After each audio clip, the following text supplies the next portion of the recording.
My name's Ryan Mitchell. I'm 34, and I'm a civil engineer here in Austin, Texas. I've been in the business for 12 years, always the type of guy who thinks twice before speaking once. I'm observant by nature, analytical. That mindset has always served me well, both professionally and personally. I met Emily Thompson at a mutual friend's birthday party 5 years ago.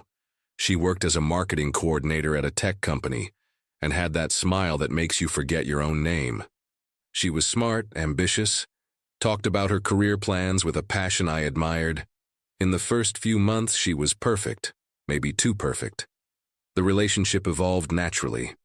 Emily moved into my house after 8 months together. The property was an investment I made 2 years before I met her. A 3-bedroom residence in an appreciating neighborhood, financed with my own money. I never thought twice about including her name on the deed. It was my house, bought with my sweat, but our home built with love. We got engaged last December. I proposed to her at Zilker Park during the Festival of Lights. I bought a 2-carat ring that cost 4 months of my salary. Emily cried, said yes, posted on social media before we even called our parents.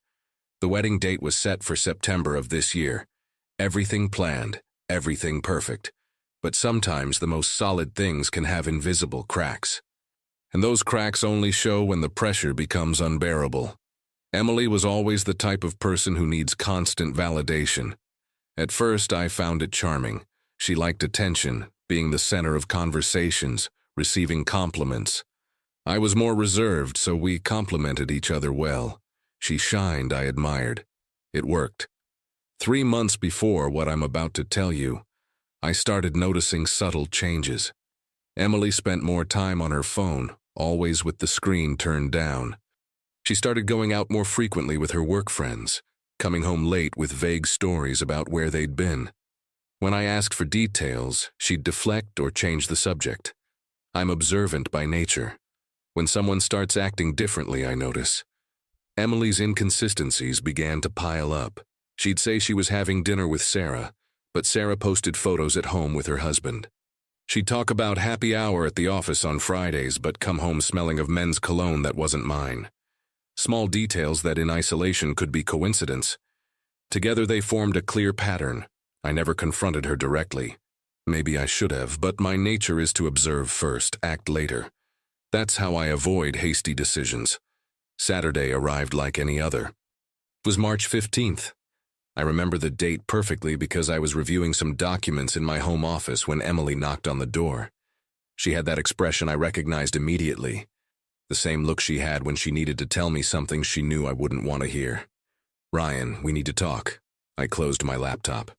"Sure, what's up?" Emily sat in the armchair across from my desk, avoiding eye contact. I need some time. To think." The words hung in the air. Time to think about what?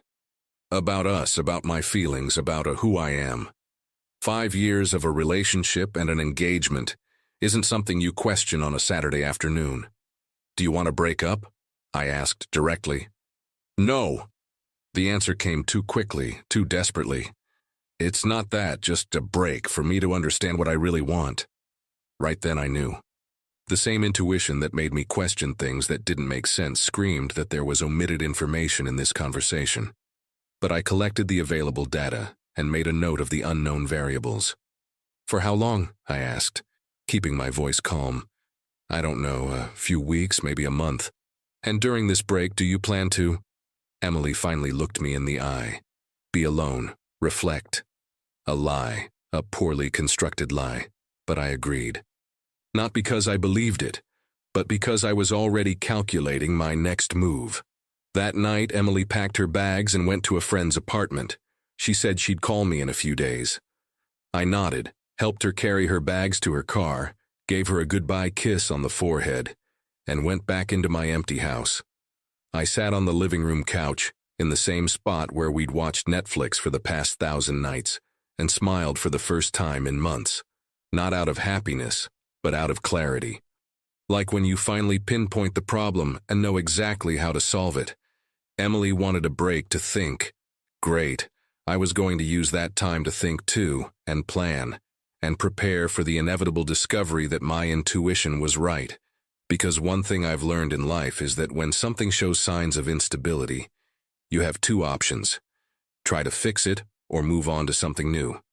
And some problems simply aren't worth the investment of repair. The first 3 days after Emily left home were strange. The broken routine, the silence where there used to be conversations about the workday, the empty space in the bed. But there was something liberating in that silence too, as if I could finally think without background noise. On Wednesday, I started my own investigation. I'm not the type of guy who obsessively stalks social media, but Emily had left some things behind, including the iPad we used to watch Netflix, still logged into her accounts. Curiosity or intuition, I don't know. I opened Instagram. The first few photos were normal. Selfies with friends, work stories, a few photos of us that she hadn't archived. But as I scrolled back, I found something interesting. 3 weeks before our conversation, there was a photo at a downtown coffee shop I didn't recognize. Emily was smiling, but the photo was cropped in a strange way, as if someone had been removed from the image. I opened her Facebook. Same thing, but there the privacy settings were different. I saw comments from people I didn't know, likes on male profiles posts. One name appeared frequently: Marcus Chen. Marcus Chen, the ex-boyfriend she had mentioned a few times at the beginning of our relationship. The guy who had broken her heart 3 years before she met me.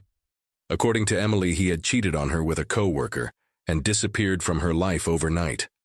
The great pain, the relationship that made her learn to trust again. Apparently, Marcus had recently moved back to Austin. He works at an app development startup, successful from what the photos showed. Single. And from the data I managed to gather, they had started interacting on social media about a month before Emily asked for the break. On Friday, I got the confirmation I needed. James, my best friend since college, called me around 8 p.m. "Ryan, man, I don't know if I should tell you this, but..." "Go ahead." "I saw Emily today on Rainy Street. She was with an Asian guy, short hair, blue dress shirt. They looked pretty intimate." Rainy Street, Austin's most romantic bar district.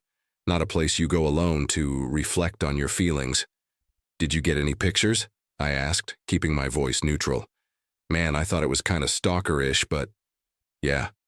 Sending it to you now." The photo arrived 2 minutes later. Emily laughing, her hand on the arm of a man who was clearly Marcus Chen. Their body language left no doubt about the nature of the encounter.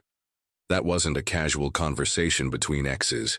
I saved the photo and started to plan, protecting my assets and planning my next move. First thing, documentation. I saved all the evidence: screenshots from social media, James's photo, printouts of conversations where Emily talked about needing space. In my profession, documentation is everything.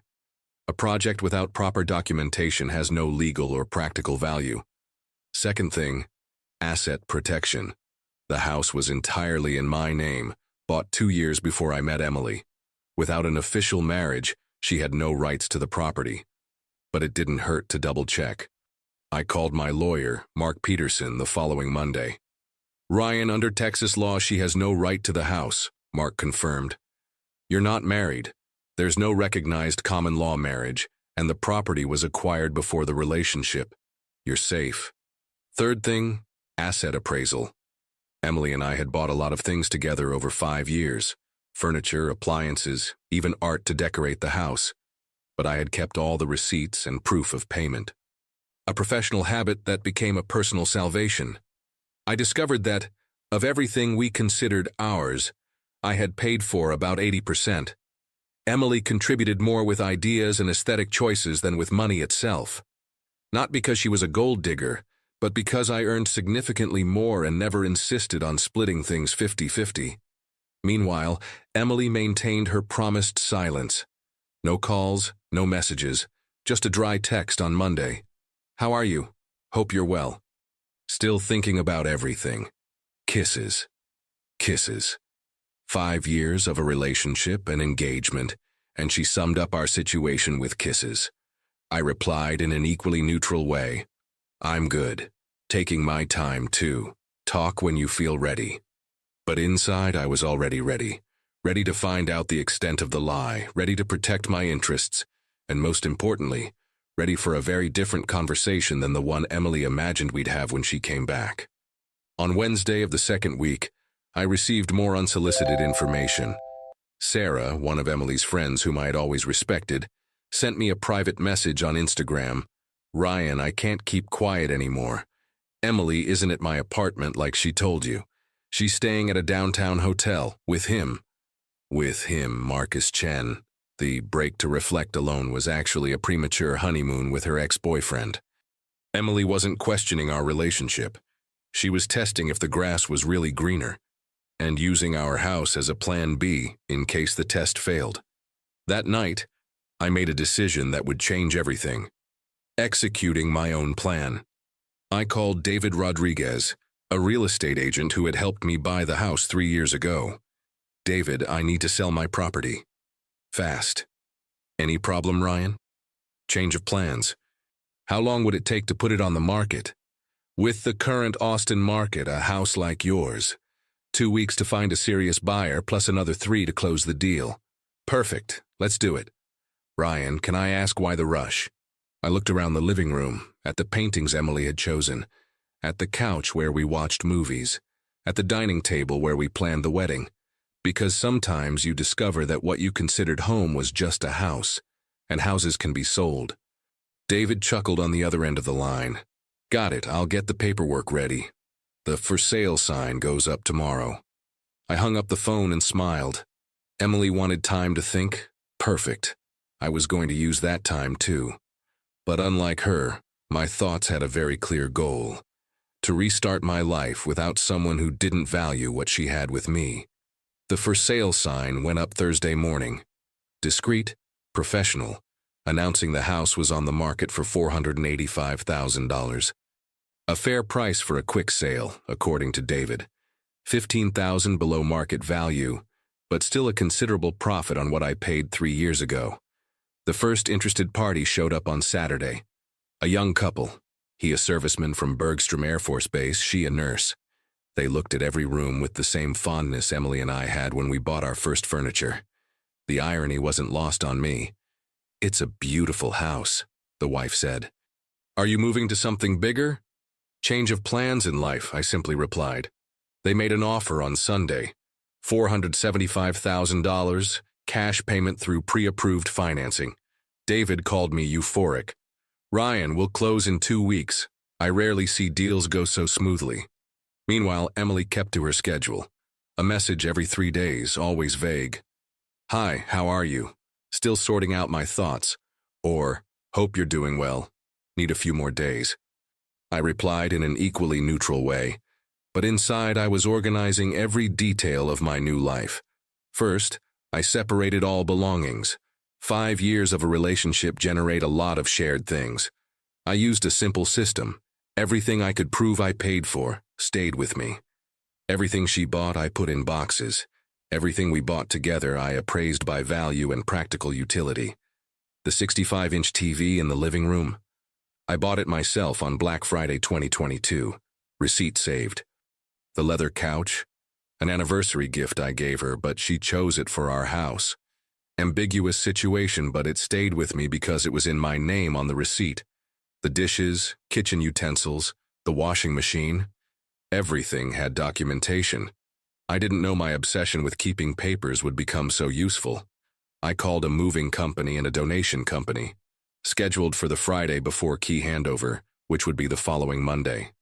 Military schedule, precise, efficient, no room for improvisation. The confrontation. In the second week, I received an unexpected visitor, Marcus Chen.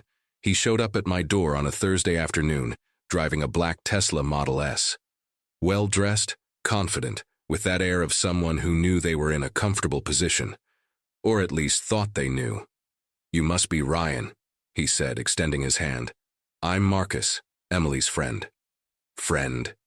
I chuckled internally. "I know who you are." "Can I come in? I'd like to talk about the situation." I let him in. Professional curiosity. I want to see how the guy who stole my fiancée justifies his own existence.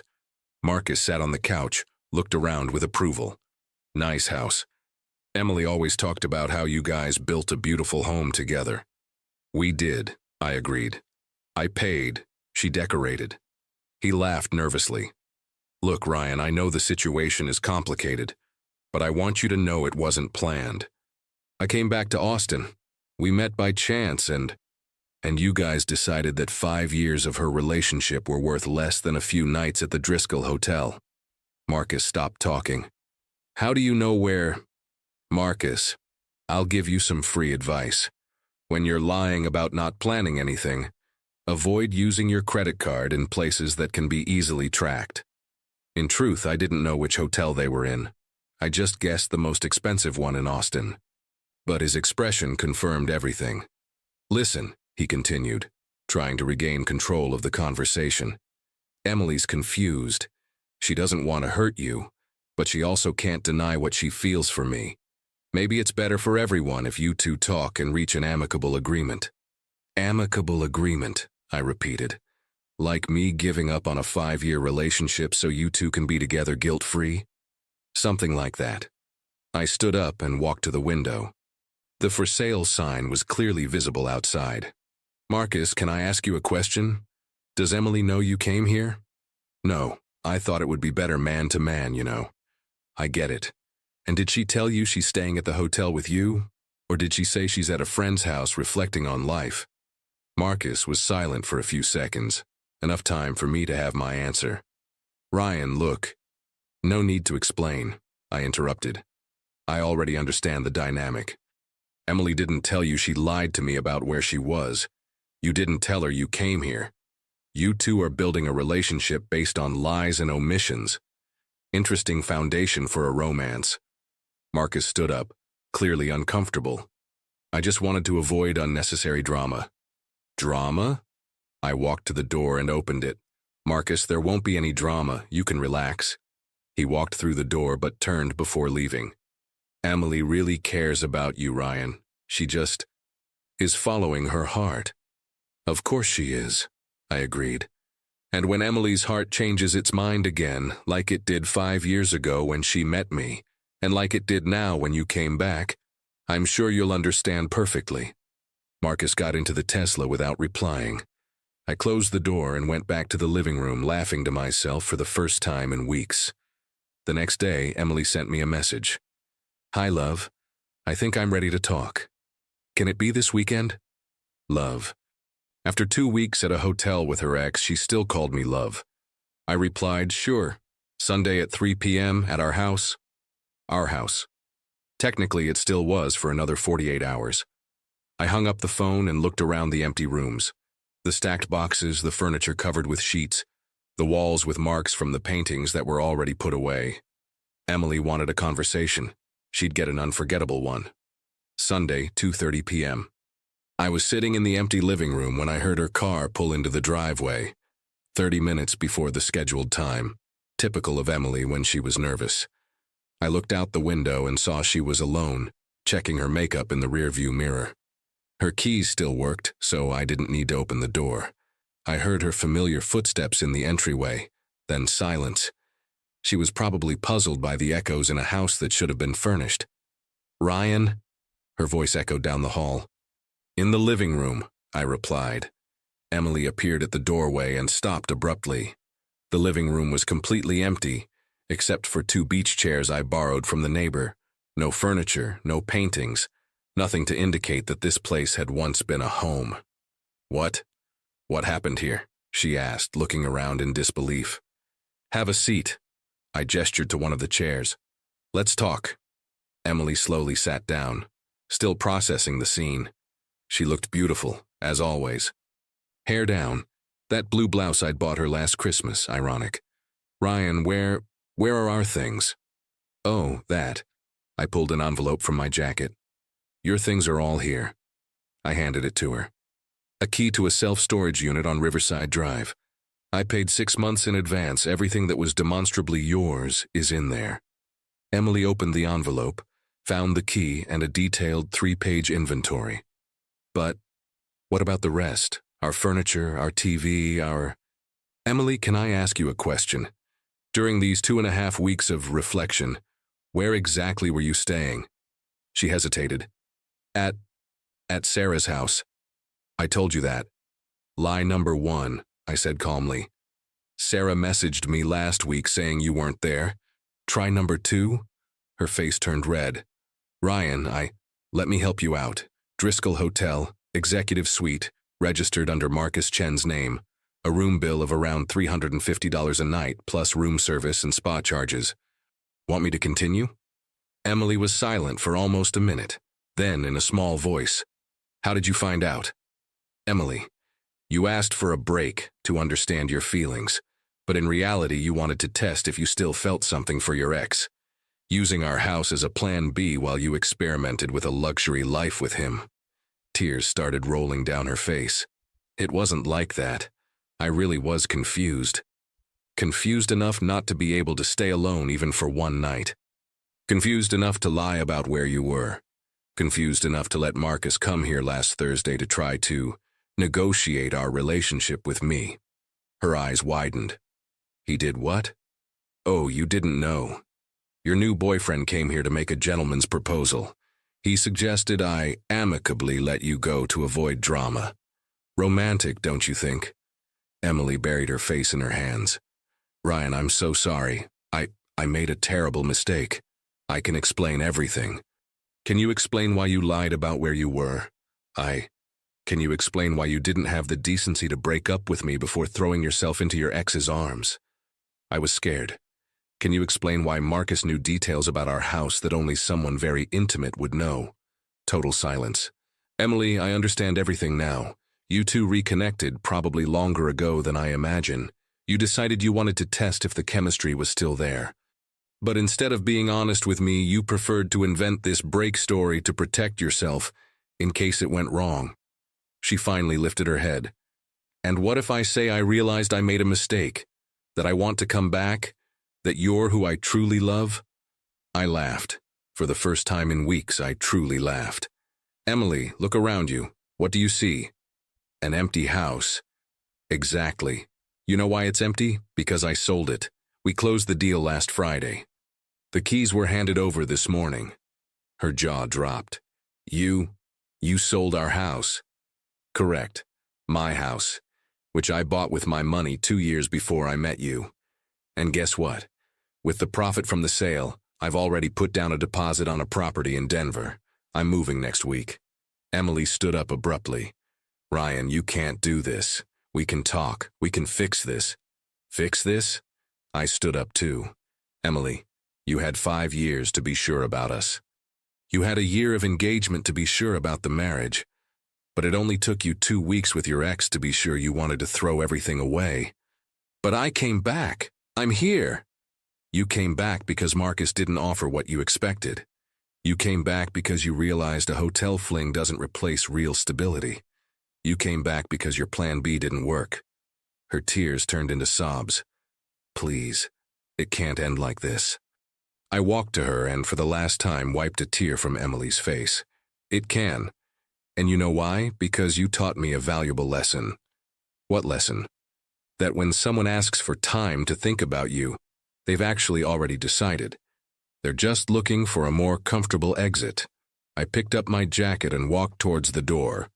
You have an hour to grab anything you might have forgotten. After that, leave the keys in the mailbox. The new owners move in tomorrow. Ryan, wait. I stopped at the door but didn't turn around. Emily, you wanted freedom to explore your feelings. You got it. Now I also have the freedom to explore a life without someone who isn't sure if they want me. I left the house and got into my car. In the rearview mirror, I saw Emily at the door crying. I felt a pang of sadness, but no regret. Life after 3 months later, I'm in Denver with my own consulting business growing faster than I imagined. I've met interesting people. I'm rediscovering who I am without having to guess someone else's feelings. Emily sent me a few emails. The first was desperate, asking for a second chance. The second, angry, calling me insensitive and cruel. The third, months later, simply saying she understood and wishing me happiness. I heard from mutual friends that she and Marcus broke up 6 weeks after my move. Apparently, when the novelty wore off and reality hit, They discovered they didn't have as much in common as they imagined.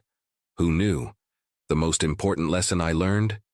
Sometimes the best response to someone who isn't sure if they want you is to show them that you're perfectly sure you deserve someone who is. If this story touched you in any way, if you know someone who went through a similar betrayal, or if you simply believe that justice always prevails, please like this video. Share it with people who need to hear that self-respect is non-negotiable. Subscribe to the channel for more real stories of overcoming adversity and righteous payback. And in the comments, tell me, have you ever been in a situation where you had to use your intelligence to protect yourself from people close to you?